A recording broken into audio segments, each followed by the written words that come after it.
Caríssimos alunos da ABD Const, saudações. Eu sou Frederico Horta, professor adjunto de Direito e Processo Penal da Universidade Federal de Minas Gerais. Eu sou doutor em Direito e mestre em Ciências Penais pela mesma universidade. Ao longo da minha vida acadêmica, eu tenho me dedicado especialmente ao estudo da teoria do delito e das normas penais que eu considero indissociáveis. E da minha produção eu destaco 2 livros nesse campo. O primeiro, chamado Do Concurso Aparente de Normas Penais, de 2007, e o segundo, intitulado Elementos Normativos da Lei Penal e Conteúdo Intelectual do Dolo, publicado no ano passado pela editora Marcial Pons. Coube a mim, nesse curso, a honrosa tarefa de tratar dos limites e condições de aplicabilidade válida das leis penais. No primeiro tópico, então, nós analisaremos os limites temporais de aplicação da lei penal e as regras de solução do conflito de leis penais no tempo. No segundo tópico, nós trataremos dos limites espaciais de aplicação da lei penal brasileira. Analisaremos as hipóteses e condições de aplicabilidade da nossa lei a condutas típicas praticadas fora do território nacional, os chamados casos de extraterritorialidade, bem como as hipóteses excepcionais de inaplicabilidade da lei penal brasileira a condutas praticadas no Brasil. Finalmente, cuidaremos do concurso aparente de normas penais, também chamado concurso de leis penais ou conflito de leis penais, e de suas regras de solução, que são, afinal, limites sistemáticos de aplicação das leis penais decorrentes do princípio non bis in idem. Pretende-se, assim, passar em revista os traços essenciais da teoria das normas penais e apresentar seu atual estado na doutrina e jurisprudência brasileiras, com destaque para os seus pontos problemáticos e polêmicos. Bom, então, iniciaremos tratando da aplicabilidade da lei penal no tempo, e das suas disposições gerais. Senhores, os limites temporais de aplicabilidade da lei penal, como se sabe, são decorrência lógica do princípio da legalidade, em especial do seu primeiro corolário, que é o da anterioridade da lei penal. Não haverá crime sem lei anterior que o defina, nem pena sem prévia cominação legal. A regra pertinente à aplicação da lei penal, portanto, é a da sua irretroatividade.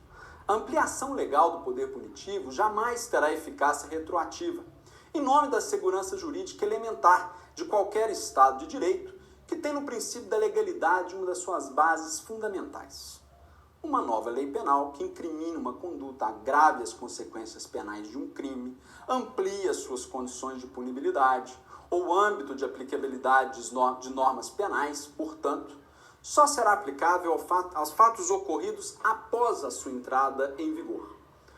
Por consequências penais, compreende-se não só as penas cominadas, mas também a forma da sua aplicação e execução, os efeitos em geral da condenação, inclusive as medidas de segurança, pois estas, em que pese sua finalidade em tese benfazeja de tratamento, representam intervenções coercitivas nas liberdades individuais do sujeito e, como tal, onde está respaldadas por lei anterior à prática do injusto que as fundamenta.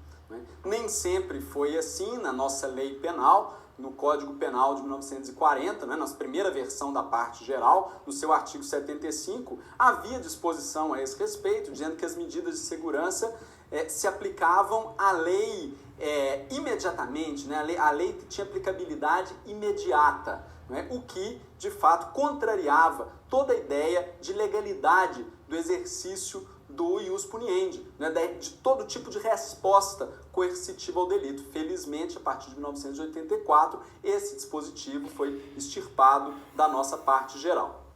Bem, e aí a regra da irretroatividade da lei penal, contudo, e justamente porque existe para garantir o cidadão em face do poder punitivo estatal, não se aplica àquelas disposições normativas que, em vez de ampliar esse poder, restringem-no, abolindo um crime, atenuando de qualquer forma as suas consequências jurídicas ou ampliando as causas de extinção da sua punibilidade, por exemplo. A retroatividade da norma penal benéfica é uma imposição do postulado da isonomia, que não perturba nem compromete a segurança jurídica dos cidadãos. Interessa a esses, afinal, prevenirem-se apenas quanto à disposição estatal de punir, não quanto à renúncia ou contrição do Estado em fazê-lo. Os conflitos de leis penais no tempo, assim, resolvem-se todos pelo preceito contido no artigo 5º, inciso 9 da Constituição da República de 88, que exprime a regra e a sua exceção. A lei penal não retroagirá, regra, salvo para beneficiar o réu, exceção. A garantia constitucional da retroatividade benéfica da lei penal é pormenorizado no artigo 2º do Código Penal, que prevê o alcance e os efeitos da lei que revogam uma incriminação, a chamada abolitio criminis, no caput, e a aplicabilidade das leis penais posteriores ao fato penalmente relevantes, que, embora não o descriminalizem, de qualquer modo favoreçam o seu autor. São as chamadas novatio legis in melius. Conforme esse dispositivo, abolitio criminis é causa de extinção da punibilidade, prejudicial a qualquer investigação formal ou processo em andamento. Ademais, ela exclui todos os efeitos penais das condenações pelo crime abolido, ainda que já transitadas em julgado. Eventual condenação por fato descriminalizado, portanto, não fundamenta reincidência, não prejudica a futura transação penal, não configura sequer maus antecedentes. A abolitio criminis, contudo, não prejudica os efeitos penais genéricos da condenação, previstos no artigo 91 do Código Penal, quais sejam a obrigação de indenizar a vítima e a perda em favor da União dos instrumentos do crime ilicitamente possuídos, bem como dos produtos ou proveitos da infração. Pois esses efeitos não se fundam especificamente na tipicidade abolida da conduta, mas na ilicitude genérica, não prejudicada pela descriminalização do dano causado, do instrumento possuído ou dos ganhos auferidos pelo agente. A aplicabilidade retroativa da lei penal mais favorável, lex Mitchell, da mesma forma, não encontra limites, sequer no trânsito em julgado das condenações, conforme consignado no parágrafo único do artigo 2º do Código Penal. Caberá ao juiz da execução penal, nesses casos, aplicar a nova lei, observando as suas inovações que, de qualquer modo, favoreçam o condenado, seja quanto à natureza da pena, sua duração, regime, forma de execução. De tudo isso, se conclui que o chamado conflito de leis penais do tempo, estabelecido entre leis sucessivas para apreciação jurídica de um fato praticado na vigência da primeira, sempre se resolve em favor da lex Mitchell, a mais benéfica, a mais favorável ao agente.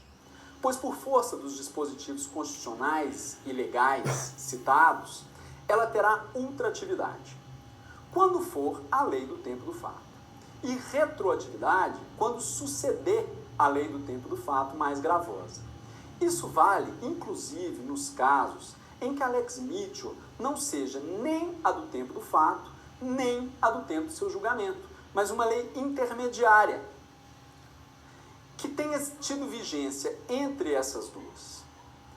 A garantia da irretroatividade da lei penal mais gravosa deve se estender, segundo crescente e autorizada doutrina, também para a jurisprudência, já que os tribunais, ao interpretar, dão a última palavra sobre o sentido e o alcance da norma penal. Portanto, a bem da segurança jurídica, impõe-se que as mutações jurisprudenciais que impliquem ampliação do poder punitivo não sejam aplicáveis aos fatos anteriores, mas se operem com a ressalva de valer apenas para as condutas praticadas a partir de então. Ora, para um completo exame desse ponto, eu recomendo a leitura de uma obra chamada Direito Penal e sua Interpretação Jurisprudencial, do princípio da legalidade às súmulas vinculantes, de autoria da Mariângela Gama de Magalhães Gomes, publicado em 2008, sobre esse tema exatamente da questão da aplicabilidade no tempo dos entendimentos jurisprudenciais. Bom, senhores, mas vale destacar que a lex gravio só se aplica aos fatos praticados após a sua entrada em vigor. E salvo disposição em contrária, as leis entram em vigor 45 dias após serem oficialmente publicadas, segundo o artigo 1º da Lei de Introdução às Normas do Direito Brasileiro, que é o Decreto-Lei 4657 de 1942. Bom, mas o que dizer das lex Mitchell? Será que a sua aplicação, que é também retroativa, precisaria aguardar o transcurso da vacatio legis? Embora o tema seja polêmico, nós alinhamos aos que defendem a aplicação imediata da lei mais favorável, posto que ela representa um ato de renúncia ou de restrição por parte do Estado de uma parcela do seu poder de punir. que desde a sua publicação deslegitima completamente as penas que venham sendo aplicadas segundo a lei revista. Como bem observa Paulo José da Costa Júnior, lei em período de vacácio não deixa de ser lei posterior. Ela é existente, embora ainda não seja vigente, e como tal, enseja o disposto no artigo 5º, inciso 40 da Constituição, assim como o artigo 2º do Código Penal. Nesse sentido, doutores, eu poderia citar o entendimento René Ariel Dotti, Alberto Silva Franco, Nilo Batista, entre outros. Há, inclusive, precedentes históricos de aplicação imediata da Lex Mitchell na jurisprudência brasileira. Mais recentemente, essa questão esteve na ordem do dia quando da publicação da Lei 11.343 de 2006, a Lei Antidrogas, que aboliu a pena privativa de liberdade, antes combinada ao porte de drogas para consumo pessoal. Ora, diante de tão eloquente retratação da disposição de punir o porte para uso, nada justificaria prorrogar até 45 dias, até que a lei entrasse em vigor, a execução de penas privativas de liberdade, eventualmente impostas a um mero usuário de drogas. Bom, e aí a gente chega num outro ponto interessante, que é a questão das leis excepcionais ou temporárias. Uma exceção, senhores, expressamente acolhida no Código Penal, a regra da retroatividade da lei penal mais benéfica, é a ultratividade das chamadas leis penais temporárias ou excepcionais. De que se trata? Tratam-se de leis concebidas em função de alguma circunstância extraordinária e que, por isso, tem seu tempo de vigência limitado à permanência dessas circunstâncias. O que as difere é que a lei temporária estabelece o prazo da sua vigência, determinando nela mesma a data da sua revogação. Foram temporárias, por exemplo, as disposições penais incriminadoras constantes da Lei Geral da Copa, nos artigos 30 e 33 da Lei 12.663 de 2012, que, conforme o artigo 36 desta lei, tiveram vigência apenas até 31 de dezembro de 2014. A lei excepcional, por sua vez, não estabelece a data precisa da sua revogação, mas prevê como consequência da superação das circunstâncias excepcionais que lhe deram ensejo exatamente que ela perca vigência. Assim, por exemplo, um estado de sítio ou de calamidade pública. Segundo o artigo 3º do Código Penal, as leis penais excepcionais ou temporárias se aplicam aos fatos praticados durante a sua vigência, mesmo após decorrido o tempo da sua duração, ou mesmo após cessadas as circunstâncias que as determinaram. A doutrina geralmente explica essa exceção lançando mão de um argumento político-criminal relacionado à eficácia das leis penais excepcionais ou temporárias. É que se esses dispositivos penais não tivessem ultratividade, as penas neles combinadas perderiam quase todo o seu potencial intimidador. Com efeito, o tempo de duração de um processo penal, ainda que seja um tempo razoável, geralmente transcende o prazo de vigência dessas disposições legais, excepcionais ou temporárias, ainda que observado um ritmo bom. Esse argumento, contudo, senhores, não convence um setor minoritário, mas importante da doutrina, que considera ainda assim inconstitucional a ultratividade das leis excepcionais ou temporárias. Assim, por exemplo, Zaffaroni, com Nilo Batista, também Juarezcino dos Santos. Mas é que o que justifica juridicamente a ultratividade das leis penais excepcionais ou temporárias é que a sua revogação, diferentemente das outras leis penais, é produto dela mesma. Dá-se por força da sua própria autoridade. Não decorre de uma nova valoração divergente pelo Poder Legislativo dos fatos nela incriminados. A perda de vigência dessas normas se deve a uma relevante alteração do contexto fático, que era a razão de ser do preceito, segundo suas finalidades protetivas. Então, o postulado da isonomia, que justifica a retroatividade da abolição crimes ou da Lex Mitchell, nada opõe à ultratividade da lei excepcional ou temporária. Aliás, doutores, é importante pensar o seguinte: o que, na verdade, está por trás de quase todos esses casos problemáticos de ultratividade ou retroatividade da lei penal é exatamente, por um lado, a questão da isonomia e, por outro, a questão da finalidade da pena. Por que a lei penal mais favorável, ela retroage? É claro que por uma questão de garantia, mas o que está por trás dessa lógica? A lógica de que foi revisto o valor, digamos, jurídico-penal, né, a necessidade político-criminal de punir aquele fato, né, segundo uma valoração atual do fato. Se o fato não é punível hoje, segundo a sua atual valoração, não faz sentido,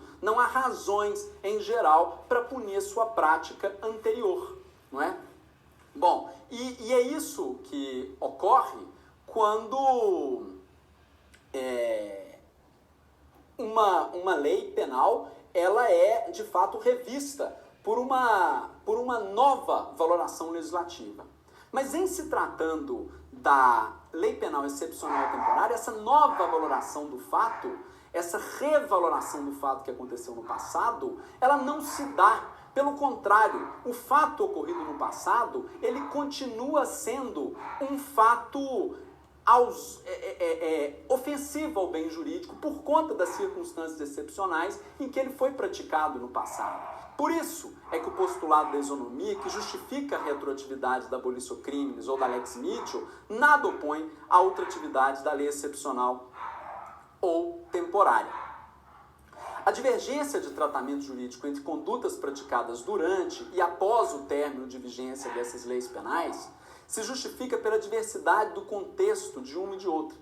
O fato da conduta proibida no passado ter sido praticado durante um estado de calamidade, por exemplo, justifica o seu permanente desvalor, mesmo após o crepúsculo da lei excepcional ou temporária. Bom, tratemos agora do problema do tempo do crime, né, e da incidência da lex gravio no curso de crimes permanentes ou de continuidade delitiva. Pois bem, a aplicabilidade de uma lei penal mais gravosa, a chamada novatio legis incriminadora ou novatio legis impejus, depende da localização no tempo do fato a ela subsumível, pois só enseja a sua aplicação se ocorrido após a sua entrada em vigor. Tal questão preliminar não oferece dificuldade quando toda a concretização do fato típico tenha se dado antes ou depois da entrada em vigor da lei cuja aplicabilidade se perquire. Todavia, quando a realização dos elementos do crime se inicie antes e só se conclua depois da entrada em vigor da nova lei, a indagação sobre o tempo do crime adquire certa complexidade. Seria o tempo do crime o momento da conduta típica, chamada teoria da conduta, ou o instante da plena realização dos seus elementos constitutivos, a consumação, que nos crimes de resultado depende da ocorrência deste, conforme a chamada teoria do resultado. O artigo 4º do Código Penal resolve esse problema acolhendo a teoria da conduta. Conforme dispõe esse artigo, para fins de solução do conflito de leis penais no tempo, considera-se praticado o crime no momento da ação ou da omissão, ainda que outro seja o momento do resultado. A solução consagrada não poderia ser outra, posto que guarda relação lógica com o princípio da legalidade, resguardando as suas funções de garantia e de advertência da lei penal. Ora, só a lei do tempo da conduta torna possível ao cidadão prever as suas consequências. Só a lei prevista quando da ação ou da omissão típica pode dissuadir o agente de praticá-la. E como a culpabilidade pressupõe a acessibilidade do agente à norma infringida, essa só se vislumbra em vista da norma vigente ao tempo da conduta. Mas o que ocorre se a entrada em vigor da lei penal mais gravosa ocorre no curso de um crime permanente, quando esse já esteja consumado ou seja incidental a uma série de crimes praticados em continuidade delitiva, uns antes e outros depois do início, digamos, do marco inicial de vigência? Será tal lei aplicável ao autor desses crimes? Bom, segundo o entendimento amplamente dominante na doutrina e jurisprudência brasileira, consagrada inclusive na súmula 711 do STF, a resposta é positiva, pois, como se sabe, os crimes permanentes são aqueles cuja execução se prolonga para além da consumação. Assim, por exemplo, é permanente o crime de extorsão mediante sequestro, que se consuma desde que se perfaz o cativeiro da vítima, mas permanece em plena execução enquanto essa não venha a ser libertada. O crime continuado, por sua vez, nada mais é do que o produto de uma reunião jurídica determinada lá no artigo 71 do Código Penal para fins de aplicação de uma pena proporcional de vários crimes da mesma espécie, quando praticados em mesmas circunstâncias de tempo, lugar, maneira de execução, entre outras semelhantes. Um exemplo, inclusive, reconhecido pelo Supremo Tribunal Federal, na Ação Penal 470, teria sido uma série de corrupções supostamente praticadas por membros do Legislativo, que estariam recebendo vantagens indevidas para votar segundo os interesses do governo ao longo de vários anos. O Supremo Tribunal Federal entendeu por bem aplicar a sua súmula 711 para fazer valer a pena mais grave da corrupção, que entrou em vigor a partir de 2003, para todos aqueles que eventualmente tivessem praticado o crime, tivessem praticado o crime em continuidade delitiva, não apenas antes, mas também depois de 2003. O que ocorre aqui é que, evidentemente, embora a conduta ela tenha se iniciado enquanto vigia a lei penal mais benéfica, ela se protraiu, ela se estendeu, ela transcendeu o marco de vigência da lex gravior. Aconteceu a conduta enquanto a lex gravior estava ali vigente. Então, portanto, a lex gravior é a lei do tempo do fato. E ela prevalece, assim, como lei posterior, inclusive sobre a lei penal anterior, mais benigna, por ser a lei do tempo do fato. Registre a posição, doutores, em sentido contrário, minoritária, de Zaffaroni e Nilo Batista, Alarria e Sloker, em Obra Comum, no qual defendem que nos crimes permanentes ou continuados, a determinação do tempo do crime leva em conta o termo inicial da conduta típica, e não o termo final considerado pela corrente dominante, E dessa forma, então, o tempo do crime seria o início da continuidade delitiva, o início do crime permanente, ainda sob a vigência da lei penal mais benéfica, que, consequentemente, seria aplicável como lei do tempo da ação.